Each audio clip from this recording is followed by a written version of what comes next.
নমস্কার।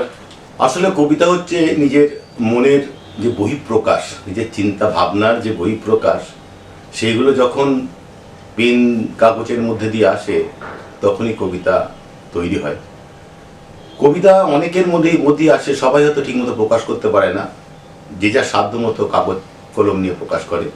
সেই রকমই কিছু ঘটনা যখন আমার মনের মধ্যে নাড়া দেয়, দাগ কাটে, সেগুলোকে আমি কবিতা বলে লিখেছি এবং আপনারা সবাই সেটা কবিতা বলে স্বীকার করেছেন। প্রত্যেক মানুষের মধ্যে না কতগুলো স্পার্ক থাকে। ধরুন একটা এটা যে একটা রেমন্ডস একটা অ্যাড হতো, এ কমপ্লিট ম্যান। একটা কমপ্লিট ম্যান, তার মধ্যে সেই কমপ্লিট ম্যান যে প্রত্যেকে তার তার জীবনে যতজন আছেন তাদের প্রত্যেকের দায়িত্বটা পালন করে। সেইরকম একটা স্থিতি বা মনের হৃদয়ের যে টোটাল যে জায়গা, সেখানেতে প্রত্যেকের জন্য একটা আলাদা আলাদা ভালোবাসা থাকে। এটা আমার দর্শন। যে ধরুন বাবা মায়ের প্রতি ভালোবাসা, সেটা একটা পার্সেন্টেজ, স্ত্রীর প্রতি ভালোবাসা একটা পার্সেন্টেজ, সন্তানের প্রতি ভালোবাসা পার্সেন্টেজ, বন্ধুদের প্রতি ভালোবাসা পার্সেন্টেজ। সেরকম নিজের একটা ভেতরে একটা প্রেমও একটা সেরকম একটা পার্ট। সেটার বহিঃপ্রকাশ যখন হয় তখন প্রেমের কবিতা আসে। প্রকৃতি যেমন একটা পার্ট, প্রকৃতিকে নিয়ে যখন ভাবছে কবি, যে কবির সত্তা, তখন প্রকৃতির কবিতা আসে। আবার কোনো ঘটনা নির্ভর একটা ঘটনাকে দেখে যখন কিছু ভাবছি, তখন একটা সেই ঘটনা নির্ভর কবিতাগুলো আসে। তা আমার এই সব রকমের কবিতাই আছে।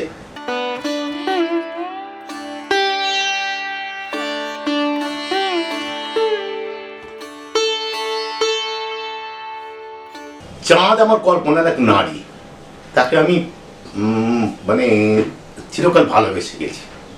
এতখানি তাকে আমি অন্তরে নিয়েছি যে তার প্রতিটা আমি তার কল্পনা একটা তৈরি করেছি, একটা কল্পনার নারী তাকে তৈরি করেছি এবং এখনো করে যাচ্ছি।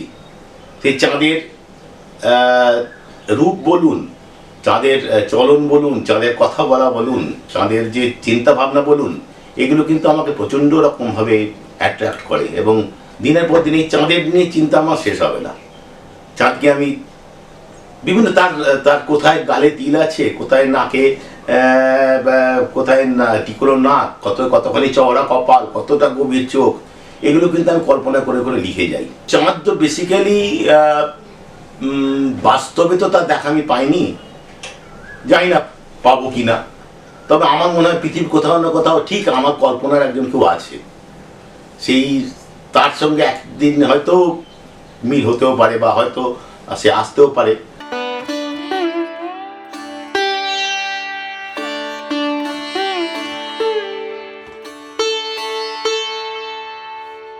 আমার ব্যাপারটা হচ্ছে যে আমার কবিতা পড়ে যদি কেউ নিজেকে সেই চাঁদ ভাবে, সেখানেই আমার লেখার সার্থকতা।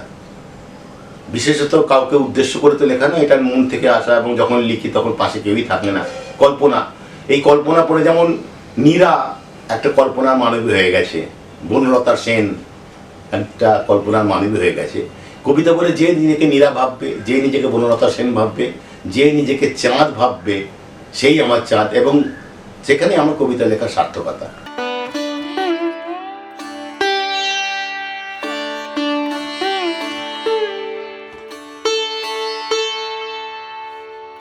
চাঁদ আমার একই রয়ে গেছে, চাঁদের কিন্তু বয়স বাড়েনি। যখন জানলা খুলে বা আকাশের দিকে তাকিয়ে থাকি, একদিন মনে হয় মেঘের আড়ালে চাঁদ চুরি হয়ে গেছে, সেদিন কাঁদি যে আমার চাঁদকে কেউ চুরি করে নিল। আবার যেদিন পূর্ণ আকাশ থাকে, সেদিন আমি চাঁদকে ফিল করি যে চাঁদ আজকে পুরো আমার কাছে নিজেকে সমর্পণ করেছে। আবার কোনো দিন যখন দেখি মেঘের মধ্যে লুকোচুরি খেলছে, তখনও মনে হয় চাঁদকে কেউ নিয়ে চলে যাওয়ার চেষ্টা করে, চাঁদ আমার সঙ্গে লুকোচুরি খেলছে। পুরোটাই কল্পনা। যেমন চাঁদকে আমি যখন সাজাই, যেমন একটা ছোট্ট কবিতা আমি আপনাদের শোনাই।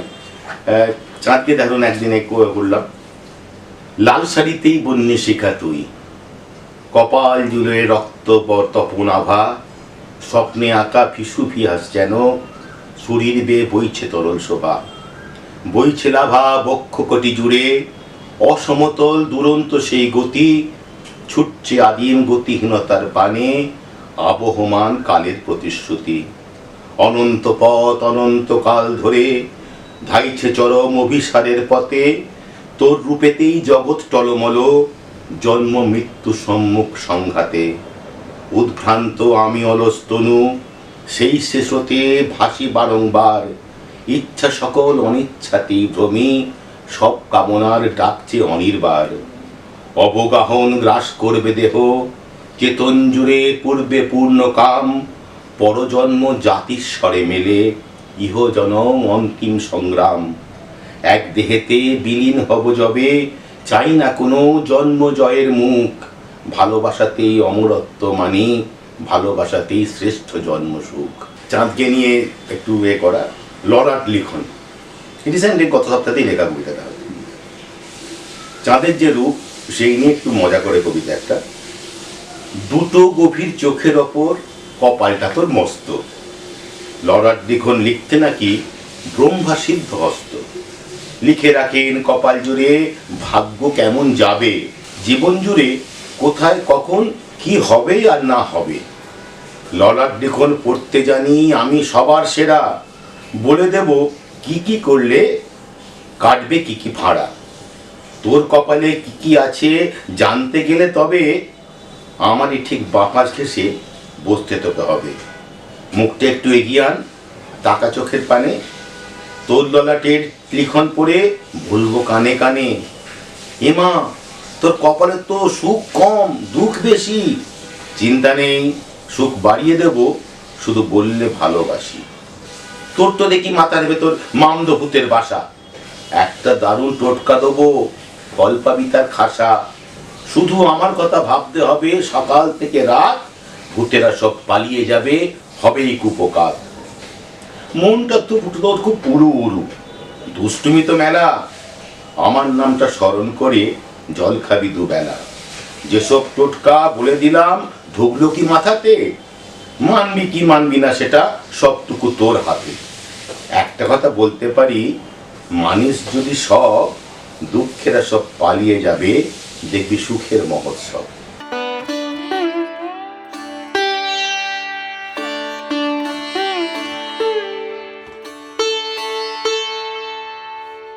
যে ঢাকি, তারা তাদের গ্রামে থাকে, তারা গ্রামে ঢাক বাজায়, তাদের গ্রামে একটা পুজো হয়, আস্তে আস্তে প্রতিমা তৈরি হয় 1 মেটে 2 মেটে। কিন্তু পুজোর দিন তারা চলে যায় অন্য গ্রামে শহরে ঢাক বাজাতে। তার নিজের গ্রামের যে তৈরি হওয়া প্রতিমা, তাকে পুজো করার সুযোগ তারা পায় না, এই তার সামনে বাজানোর সুযোগ তারা পায় না। সেই ঢাকির আক্ষেপ নিয়ে আমার এক কবিতা আছে অব্যক্ত, ওইটা একটু পাঠ করে শোনাচ্ছি আপনাদের।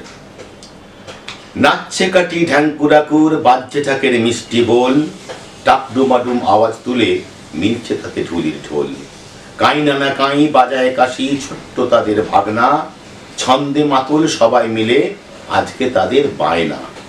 যেতে হবে কদিন বাদে রাস্তা কয়েক যোজন দূর, শুনবে সবাই প্রাণ ভরিয়ে মন মাতানো ঢাকের সুর। আসছে মোদের দশভুজা, আনন্দেরই হরিল্লোট, বায়না হলো 500 টাকা, হলুদ পাড়া গান্ধী নোট। চিকন চোখে ঠেকায় নাকে নতুন টাকার গন্ধ, পকেট ভরা গরব যে তার, আওয়াজটা নয় মন্দ। বুকটা এখন গরম গরম, হিসেব করে খরচ তাই, চালটা ফুটো ছাইতে হবে, কয়েক কাহন খরচে চাই। কিনতে হবে চাল ক কিলো, খাবো কদিন পেট পুড়ে। খোকার মায়ের শাড়ি ছেঁড়া, কিনবো একটা লাল জুড়ে। গেল বছর ভুগলো খোকা সর্দি জলে শীতকালে, বানাবে এক নতুন কাঁথা খোকার তরে এই তালে। আপন মনে স্বপন গেঁথে কাঁধে তুলে বেজায় ঢাক, বাজায় সুখে টাকডুমাডুম ঢ্যাঙ্কুর কুরকুর তাক। আটচালাতে গড়ছে ঠাকুর গ্রামের কুমোর হরিহর, আটচালাতে গড়ছে ঠাকুর গ্রামের কুমোর হরিহর। শুকনো বাঁশে বানিয়ে খাঁচা, পাড়দড়িতে জড়ায় খড়। খড় কাঠামোয় লাগিয়ে মাটি, শুকনো হলে বসবে মুখ, রং লাগালেই হাসবে উমা, দেখে সবার করবে বুক। ছেলে মেয়ের সাথে উমা থাকবে হেতা 4টে দিন, সাজবে সবাই নতুন সাজে সকাল সন্ধ্যা প্রতিদিন। ছোট্ট মায়ের ছোট্ট পুজো, বড় লোকের বালাই নেই, হোক না গরিব সব উপাচার, দুর্গা ঠাকুর দুর্গাতেই। যার যা আছে কাপড় ঘিরে, আটচালাতে বানিয়ে ঘর, মেতেছে সব দুর্গা পূজায় ভুলে গিয়ে আপন পর। ডাকছে যেন বলছে ওমা একে একে দিন গড়ায়, যাস না যেন দূর বিদেশে, আমার কাছে থাকবি আয়। সকাল সাঁঝে আটচালাতে আসবি খোকার হাত ধরে, আমার যত আশিস আছে দেব সবার প্রাণ ভরে। ছোট্ট গায়ের ছোট্ট উমা, তার ভিতরে কি আছে? আর কেউ তো এমন করে ডাকে না তো তার কাছে। বায়না নিয়েও চায় না যেমন ছেড়ে যেতে নিজের গাঁ, কিন্তু কিছুই নেই কো উপায়, এই ব্যথা কেউ বুঝবে না। একে একে দিন ফুরালো, এসে গেল যাবার ক্ষণ, এগিয়ে যেতে চাইছে না পা, বুঝছে নাই অবুঝ মন। ছুটে গিয়ে আটচালাতে ঠেকিয়ে মাথা মায়ের পায়, দু চোখ ভাসে চোখের জলে, বলল মাগো দাও বিদায়। আসবো ফিরে এক ছুটেতে, মিটলে হিসেব কাজের দিন, বলবি জামা করবো আমি, থাকবো না আর পরাধীন। শক্ত করে মনের বাঁধন পৌঁছে গেল দূর শহর, মুদলে দু চোখ বলে উমা আমি আছি, ভয় কি তোর? নাচছে কাটি ঢ্যাঙ্কুরাকুর, বাজছে ঢাকের মিষ্টি বল, টাকডুমাডুম আওয়াজ তুলে মিলছে তাতে ঢুলির ঢোল। নাচছে সবাই সন্দে মাতল, ঢ্যাঙ্কুরাকুর ঢাইকি সমস্বরে আওয়াজ তোলে, জয় দুর্গা মাইকি। সপ্তমী যায় অষ্টমী যায়, কাটতে যেন চায় না ক্ষণ, খোকার মা আর খোকার সাথে গাঁয়ের উমায় টানছে মন। মনটাকে বল যায় যে ছুটে দূর সে গায়ের আট চালায়, পথ চেয়ে যে দাঁড়িয়ে আছে করুণ চোখে তার সে মায়। একটু সবর কর্মাগো তুই, কাটলে সুতো পুজো শেষ, তোর কাছে মা আসবো ছুটে, যাবো না কো আর বিদেশ। সাঙ্গ করে হাত কাজের হিসাব, আসবো ফিরে তোর ছায়ে, একসঙ্গে কাটবে মাগো বেশ কটা দিন তোর পায়ে। চুকিয়ে কাজের হিসেব নিকেশ, আসলো ফিরে নিজের গায়ে। ছুটে গিয়ে আটচালাতে খুঁজে মাকে, মা কোথায়? মাকে সবাই নিয়ে গেছে কাঁধে তুলে নদীর চর। দশমী আজ মায়ের বিদায়, ফিরছে ও মা শ্বশুর ঘর। একটি বারের জন্য যে মা দেখতে তোকে চাইছে মন, আমি যে তোর গরিব ছেলে, তুই তো আমার আপনজন। নদীর তীরে যায় সে ছুটে শেষ দেখতে তার মাকে, নিশ্চয়ই মা খুঁজছে ঠিকই ভিড়ের মাঝে ঠিক তাকে। এই যে হেতা, এই যে আমি, মুখ ফেরামা এইদিকে। ভিড়ের মাঝে হারায় সে ডাক, হাজার লোকের হাঁক ডাকে। সবাই তখন মাঝ নদীতে, মায়ের এবার বিসর্জন। হঠাৎ যেন তার দিকেতে তাকালো মা কিছুক্ষণ, মায়ের চোখে মেলায় সে চোখ, মুখে হাসি প্রাণ খোলা। দেখলি মা তো ঠিক এসেছি তোর কাছে শেষ বেলা। বুকের ব্যথা লুকিয়ে বুকে, আকাশ পানে তাকিয়ে মুখ, আসছে বছর আসবে আবার ভেবেই মনে পায় যে সুখ। যাবো না আর দূর বিদেশে, তোর পায়েতেই সোপে প্রাণ, বাজাবো ঢাক ঢ্যাঙ্কুরাকুর তোর আরতির মিষ্টি তান। ভালো থাকিস ভালো রাখিস, আশিসটুকু দিয়ে তোর, আসবি আবার সবাই মিলে, অপেক্ষার এক বছর। বুকের মাঝে বাজছে বুঝি ঢ্যাঙ্কুরাকুর ঢাইকি, কান পাতলে ওই শোনা যায় জয় দুর্গা মাইকি।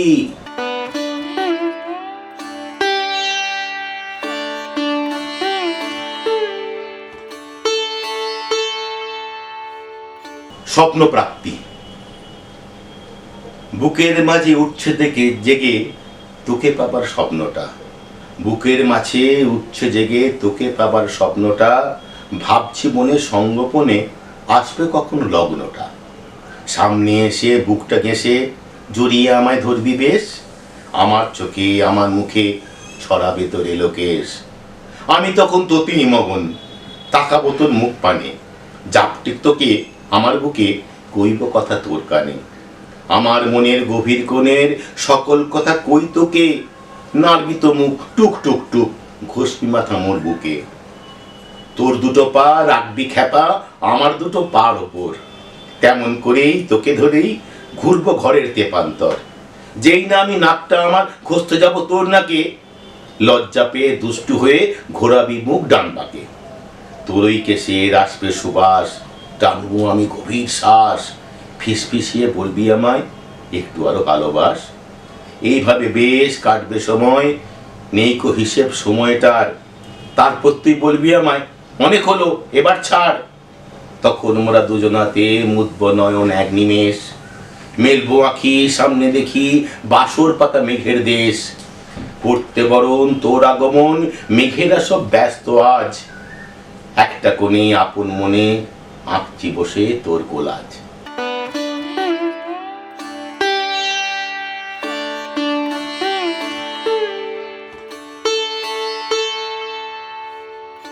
এবার ধরুন চাঁদ যখন লুকিয়ে আছে, চাঁদকে আমি ভাবি চাঁদ আমাকে ছেড়ে চলে গেছে, সেই সময় কবিতা লিখেছিলাম জীবন মৃত, চাঁদ নেই, চাঁদ আমাকে ছেড়ে দিয়েছে, চাঁদকে দেখতে পাচ্ছি না দিনের পর দিন। আমার তখন খুব করুণ অবস্থা। নিভন্ত ওই চুল্লিতে আর আগুন কেন জ্বালো, ব্যস্ত আছি মরে বেঁচে, এই বাঁচাটাই ভালো। যে দিনগুলো চিতায় গেছে ফিরবে না তো আর, তার সে স্মৃতি আঁকড়ে থাকার ইনাম হাহাকার। তবুও যেন আগুন আজও ধূপ পুকিয়ে জ্বলে, তবুও যেন আগুন আজও ধূপ পুকিয়ে জ্বলে, শুকনো বুকে আশায় বেঁচে প্রাণটা আছে বলে। শেষ হয়েছে অনন্তকাল অপেক্ষাতে থাকা, এ জীবনে হবে না রে তার সাথে আর দেখা। কখনো যদি পাও গো তারে একটি কথাই বলো, তার বসানো বকুল গাছের প্রাণ শুকিয়ে এলো। ঝরছে পাতা শুকনো ডালে, সামনে শ্রাবণ ঝরে, ছটফটিয়ে মরবে বকুল মরমরিয়ে পড়ে। রইবে না তার চিহ্ন স্মৃতি এই পৃথিবীর বুকে, তোমরা যেন কেউ কেঁদো না তার বকুলের শোকে।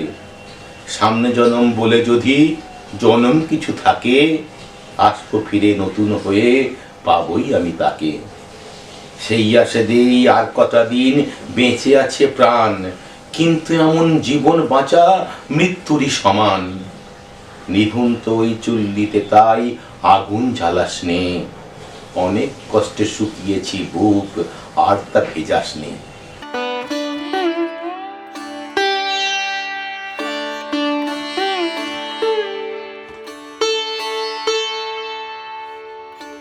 আজ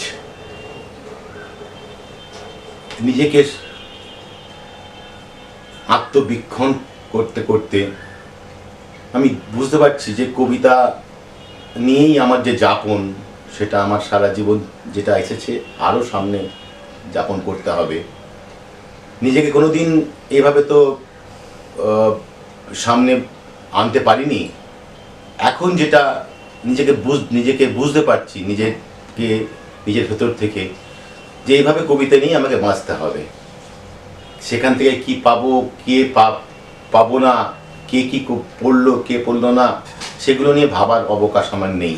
আমি আমার মতো লিখে যাব, যতটুকু পারি সেখান থেকে যদি কেউ সেখান থেকে কোনোরকম তার রস আস্বাদন করতে পারে, সেটা হবে আমার পরম পাওয়া। তাই একটা নিজের যে দর্শন, কিছু দর্শন, নিজের সত্তা তো একটা থাকে। আমি যেটা শুরুতেই বলেছিলাম যে কবি সত্তা, প্রেম সত্তা, প্রকৃতি সত্তা, সেরকম কিছু দর্শন ওপর নির্ভর করে কবি সত্তা দিয়ে একটা ঘটনার কথা বলে আজ অনুষ্ঠান শেষ করব। সেটা হচ্ছে আমার ছোট পিসেমশাই, উনি শিবপুরে থাকেন, তাকে দাহ করতে নিয়ে গিয়েছিলাম শিবপুর শ্মশানঘাটে। গিয়ে দেখি সেখানে তখন রাত্রি প্রায় 12টা বাজে। তা সেখানে দেখি সকাল থেকে এক ভদ্রলোক আর কি, খুবই বিধ্বস্ত চেহারা, তার প্রয়াতা স্ত্রীর মাথাটা সামনে কোলের কাছে নিয়ে বসে আছে। তা প্রথমে ভেবেছিলাম বোধহয় তিনি কোনো আর্থিক কারণে দাহ করতে পারছেন না। তা আমি তাকে বলি যে আপনি দাহ করছেন না কেন, আমি পয়সা দিচ্ছি, আপনি করুন। তা বলুন না, আমার পয়সার প্রবলেম নেই, আমার একটা অন্য কারণ আছে। তখন আমি ক্লাবের ছেলে দু একদিন জিজ্ঞেস করলো কী ব্যাপারে। বললো যে ওর সকাল থেকে এসেছে, ওর ছেলে বিদেশে থাকে, সেই ছেলেকে মা ভদ্রমহিলা বলে গেছেন ছেলে ফিরে এলে আমার মুখাগ্নি করলে তবে দাহ করবে। তা সেই ছেলে সকাল থেকে আসেনি এবং আসবেও না, সেটা জানিয়ে দিয়েছে। কিন্তু কিছুতেই ওনাকে বোঝাতে পারছি না যে ছেলে আসবে না। তিনি আশায় আছেন ছেলে এসে মায়ের মুখাগ্নি করবে, তারপর দাহ করবে। তাই করুণ যে স্বামী, বলুন স্বামীর যে কষ্ট, সেটা কল্পনা করে একটা কবিতা লিখেছিলাম, বৃদ্ধ সুখ। কবিতাটা পাঠ করে শোনাচ্ছি আপনাদের কাছে। আমার কোলেতে মাথা রেখে তুমি চোখ বুজে আছো শুয়ে, আমি জানি ঠিক জেগে আছো তুমি অন্তরাত্মা ছুঁয়ে। পাড়ার সকল অতি রমণী সিঁদুরে ভরালো স্মৃতি, আমি অপেক্ষা করে আছি শুধু বলবো না বলা স্মৃতি। তোমাকে দেখে চোখে ভাসে সেই সদ্য বিয়ের কোণে, চারিদিকে শুধু লাল আর লাল হাসি ওষ্ঠের কোণে। চিরদিন তুমি চেয়েছো তোমায় পুরনো গল্প বলি, তোমার আমার আলো আধারের হারানো অতীতগুলি। এতদিন আমি পাইনি সময় মেটাতে তোমার শখ, আজ আমি সব বলছি তোমায়, শুয়ে শুয়ে শোনো সব। প্রথম যখন তোমায় দেখি সেই সে বিকেল বেলা, ডাকছিল হাঁস পুকুরের জলে, পাড়ে করছিলে খেলা। আমিও তখন নেহাতি বালক, কি হয়েছিল কে জানে, তোমার মুখটা মনকে ভাসাতো স্বপনে কি জাগরণে। এইভাবে বেশ কেটে গেল দিন, কয়েক বছর মাস। অবশেষে তুমি রাজি হলে, দিলে পাশে থাকার আশ্বাস। একদিন এক গধূলি লগনে এলে আমাদের ঘরে, হয়ে গেলে তুমি শুধু আমারই সারা জীবনের তরে। খোকা জবে এলো তোমার কোলেতে, কত গুমরের ছটা, কাছে গেলে খালি ফরমাস হতো, এটা করো করো ওটা। খোকাকে তুমি ছাড়তে না একা, খাওয়াতে কত না সেধে। বলতাম আমি, তোমার খোকাকে রাখো না আঁচলে বেঁধে। একবার খোকা ছড়েছিল হাত সাইকেল থেকে পড়ে, কি কান্নাই কেঁদেছিলে তুমি সারাদিন রাত ধরে। আদরে সোহাগে খোকাকে নিয়ে কত স্বপ্নের ভেলা, বড় হবে খোকা, সংসারী হবে, জীবন আনন্দ মেলা। সেই সব কথা মনে পড়ে আজও, কানে বাজে তার রেশ। খোকার দুষ্টুমি, তুমি আর আমি, দিনগুলো ছিল বেশ। সেই খোকা আজ কত বড় হলো, কত কলেজের শেষে, চলে গেল সেই তোমাকেই ছেড়ে কোন সে দূর বিদেশে। সেখানেই নাকি সংসার পেতে করছে সুখেতে ঘর। তোমাকে বললেই তুমি বলো চুপ, লেগে যাবে কোন নজর। শুনেছি খোকার কত বাড়ি গাড়ি, কত বড় অফিসার। তুমি গর্বেতে বলেছ আমায়, জানো তো ছেলেটা কার। তুমি যে কঠিন রোগেতে কাতর সেটা জানানোর পরে বলল, সামনে প্রমোশন আছে, এখনই যাব কি করে। তুমি শুনে বলো, কি দরকার ছিল ওকে এ কথা জানাবার। আহারে, ছেলেটা চিন্তা করবে সে বুদ্ধি নেই তোমার। সংসারে ছিল নিত্য অভাব, শান্তিটা ছিল বেশি। বুঝতে দাওনি কোনোদিন তুমি আধপেটা না উপসী। শুনতে পাচ্ছ আমার কথা, ঘুমিয়ে পড়লে নাকি। দেহটা তোমার বরফের মতো, ঠান্ডা লাগালে নাকি। কতদিন যে এত কাছ থেকে দেখিনি তোমার মুখ, তুমি আর আমি এত কাছাকাছি, এটাই বৃদ্ধ সুখ। তোমার কথা খোকাকে বলিনি, বারণ করেছো তুমি। তোমার খোকা খুব চিন্তা করবে, খেয়াল রেখেছি আমি। মাথার মধ্যে অসহ্য ব্যথা, বুকে যেন হাহাকার। তুমি শুয়ে আছো আমার কোলেতে, আমি তুমি একাকার। ধীরে ধীরে দেখো হয়ে গেল ভোর, আঁধার কেটেছে সবে। তোমাকে শোয়াবে কাষ্ঠ শয়ানে, আমাকে দেখতে হবে। আগুনে তোমার চিরকাল ভয়, দূরে দূরে থাকো তাই। সেই তুমি আজ সর্বংসহা, জ্বলে পুড়ে হবে ছাই। দুঃখ যতটা পেয়েছো, দিয়েছো ভালোবাসা দিয়ে শোধ। আজ কিছু নেই তোমাকে দেবার, শুধু একটাই অনুরোধ। তুমি আগে গিয়ে আমার জন্যে পাশেই বিছানা রেখো। তোমার খোকাকে জানাবো না কিছু, নিশ্চিন্তে তুমি থেকো। যে কথাগুলো বাকি রয়ে গেল সেগুলো বলবো কবে। যে কথাগুলো বাকি রয়ে গেল সেগুলো বলবো কবে। পরপারে তাই আমাকে তোমার পাশেই থাকতে হবে, পরপারে তাই আমাকে তোমার পাশেই থাকতে হবে।